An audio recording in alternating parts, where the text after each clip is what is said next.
Oh, guys, kita nyo kung gaano kaganda yung table na 'to. Sobrang aesthetic, oh, 'di ba? May table ka na, plus ang maganda dito mga guys, pwede mong storage yung pinakaloob. Ayan, pwede mo 'tong lagyan ng mga pagkain, chichirya, books, mga gadgets nyo, charger, or kung ano-ano pa man na gusto nyong ilagay dito.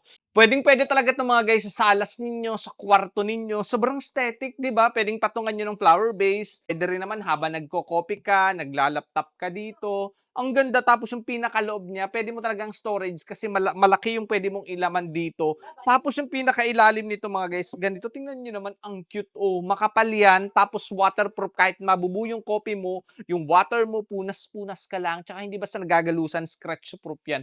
Nakakatuwa, ang ganda ng material na ginamit dito sa table na 'to mga guys. Tingnan niyo naman, oh, ang ganda, makapal yan, hindi yan basta nababasag, hindi basta nagka-crack, tapos yung ilalim, oh, 'di ba nakakatuwa, sobrang cute. Kaya kung gusto mo nito, hindi lang siya basta aesthetic, hindi magandang pan-design, kundi magagamit mo talaga, mapapakinabangan mo talaga yung table na 'to. 'Di ba tingnan niyo naman, sobrang cute, saan ka nakakita nito? Ang mura lang ha, kaya kung gusto niyo, naku, ano pang hinihintay niyo, check out niyo na 'yan para habang nagko-coffee ka, habang nag-e-emote-emote ka, ang ganda ng nakikita mo sa paligid mo, 'di ba? Sobrang mura lang nito, check out mo na.